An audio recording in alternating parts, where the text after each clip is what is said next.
Hi and welcome to today's episode, which is going to serve a dual function of letting me eat my feelings and also testing out whether I can substitute butter with margarine in baking. I've decided to make some shortbread today because I need some cookie, biscuit, sweet treat type things. And because it's summer, I thought, oh, maybe I could put some lemon zest and some herbs in there. So it's a kind of nice, fresh, summery kind of flavours. I've hunted through the cookbooks and I found a shortbread recipe in Delia's complete cookery course. As I was scanning through the ingredients to check I had everything, it said you can use butter or margarine. I've been thinking about doing an experiment whether you can sub margarine for butter.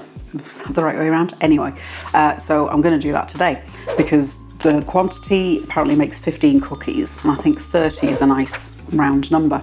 So I'll do a batch with butter and vegan butter and a batch with vegan margarine, and I'll sort of make those in tandem. I'm going to preheat my oven. The recipe says to preheat it to 150. Normally recipes, it'll give you conventional oven and fan oven. This doesn't have a fan oven thing. Usually with a fan oven you go 20 degrees cooler, but 130 I just don't think is, I mean, it will bake eventually. I've got better things to do because it's sunny outside. So I'm just going to stick to 150. There's a good 3 paragraphs of text going on and on about whether or not shortbread should have colour. The convention is no. I'm beyond caring, to be honest. I don't mind if they're a bit golden brown. That's fine. A quick note on a personal level. I have got a lot on my plate at the moment. None of it is pleasant. None of it is easy to deal with. So things channel related are going to be a bit sporadic / erratic for a bit. I enjoy filming and cooking, but doing it adds a lot of stress. So I'm just, just doing what I can for you. I'm fine. Well, I'm not, but there's no like major health crisis or anything, so don't worry. And I need 110 grams of butter. It says room temperature butter. This room is very hot, so this is probably softer than is ideal. If you're in the UK, I use Flora for the vegan butter and then Vitalite for margarine. So I need to beat this until soft, although it is soft, but I'll follow the instructions. Same with the butter. Then the recipe says 50 grams of sugar, caster sugar. I'm going to cut that back because that might be a bit sweet. And I want to put some demerara on the top. Yeah, so I think I'm going to do 35 grams. So I'll add that to the butter and beat it in. Working the sugar into the margarine. My thought was, I don't know how much herbs and stuff to put in. I think it'll be easier to mix before putting the flour in. And just because it's so hot in the kitchen, I'm going to put these in the fridge. With the time, I'm just going to pull the leaves off, and you want to go top to bottom, sort of following the direction of growth, if that makes sense. And they should come off fairly easily. So I'm just going to go through with my knife and mince it down quite fine. That's about what you want, nice and fine. And then the mint. I think I'll start with 3 stalks. Get all my leaves together in a pile. So I've got my little stack of leaves. I'll fold that in half. Cut off the tip and then slice it really fine. Go back through that a few times. So again, fairly fine. This is the butter bowl. I'm going to finely grate the zest of 1 lemon. And you just want the yellow part. You don't want to go into that white part. If you don't have a fine grater, you can thinly slice the peel, slice out the white part and then shred it down by hand really finely. So yeah, I think I'll do half of that, which is the mint,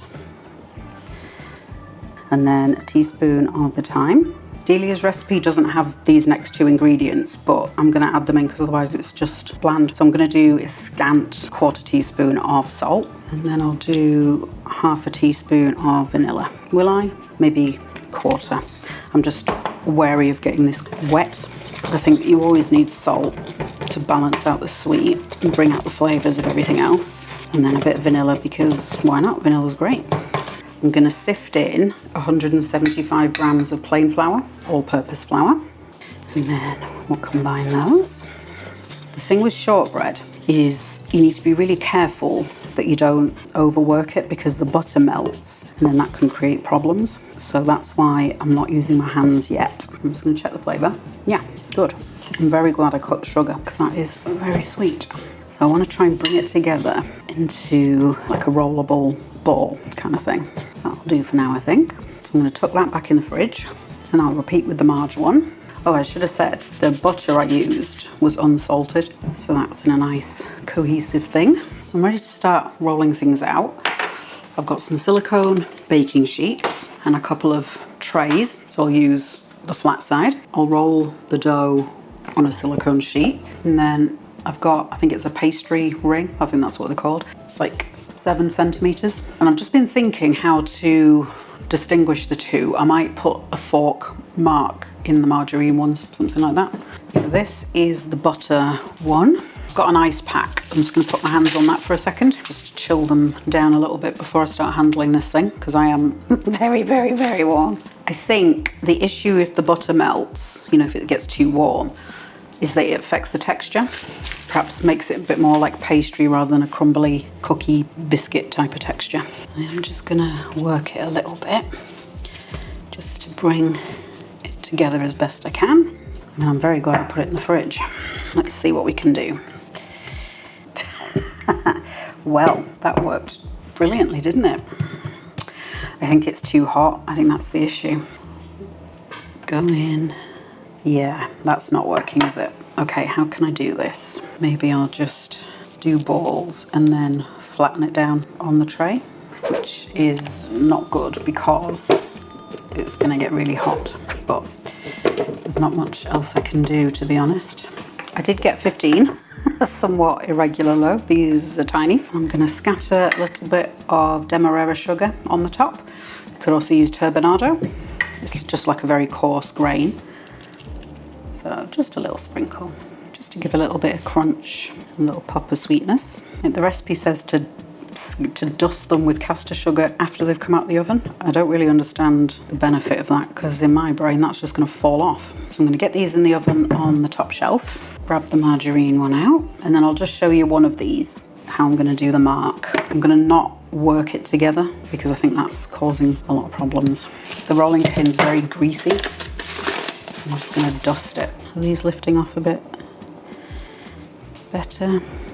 Okay, yes, that's not quite as sticky. I'm just going to press the fork in like that, just so then I know which is butter and which is Marge. I put the butter batch on the top shelf. They need to bake for 30 minutes. So once I'm confident that the first batch is done, I'll take those out and move the margarine batch up a shelf. And then I'm going to cool everything on wire racks. And then we will pick things up and do some eating. Cookies are all baked, looking very delicious. Yes. I didn't realise there was a rack at the back of the oven. So when I checked them after 10 minutes, I was like, what's that? These 2 rows are the butter, and then this one is the Marge. I forgot to put the demerara on these ones, and I suddenly realised after like 10-15 minutes, and it was too late. They'd already kind of firmed up on top. They haven't spread at all. I did fear that they were going to melt and it would be a sheet of cookie, but it seems to be fine. I'm going to go butter first. Very crisp. Do a little snap. Ooh, ooh, very crumbly.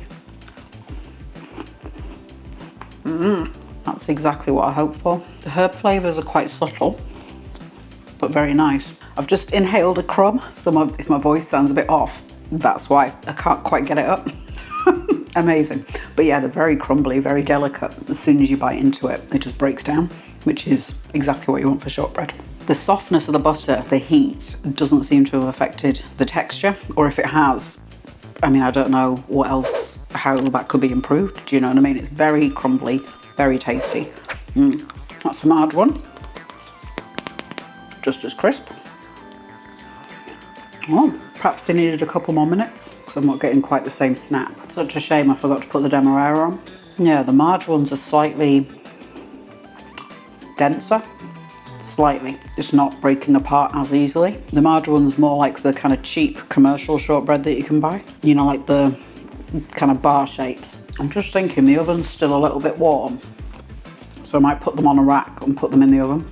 and just leave them in there for another half hour or so. If you've only got marge, make them with marge. Like, you know, they're good. And if the choice is marge cookies or no cookies, marge cookies all the way. Yeah, I'm glad I reduced the amount of sugar. The marge ones where I forgot the demerara are not quite sweet enough. So the addition of the demerara would have been the sweet spot for me anyway. The lemon flavour could probably tolerate maybe another half of lemon zest, maybe a touch more herbs as well. I was somewhat reserved with the herbs because I didn't want to overwhelm the texture, you know, and just have lots of herbs instead of the nice crumbly, crunchy cookie. Yeah, as I was making them, I was kind of thinking to myself, well, I guess these aren't something to be made in the summer when it's so hot. But they're absolutely fine. It'd be nice to make like a St. Clemens, I want to say, oranges and lemons. So a bit of orange zest and lemon zest, that'd be really nice. Could do something like grated lime zest with, if you get like, I can't think what they're called, like little coconut chips, like just pieces of thinly sliced coconut that are kind of dry. Chop those down into smaller bits, chuck those in, so you've got kind of a tropical Caribbean kind of flavour. I keep wanting to take another, I'm like, no, you've not had your dinner yet. Be a good girl.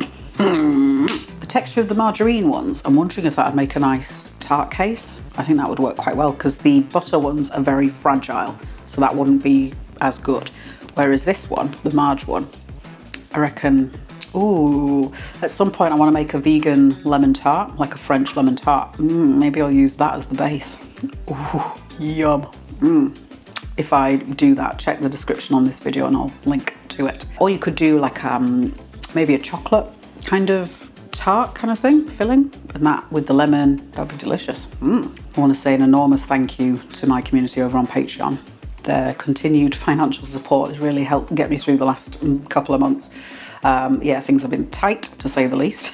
And it's nice to have a little community of people who are very supportive, and it's a lovely thing to have. If you want to join up, I'll leave a link to my Patreon in the description for you. There's different tiers, pick whatever feels affordable. If you're on the hunt for lots more plant-based recipes that are delicious and seasonally appropriate, like this video and subscribe to the channel. Tap the bell icon, you'll get an alert as soon as I publish a new one. While you're waiting for the next one, have a look at this.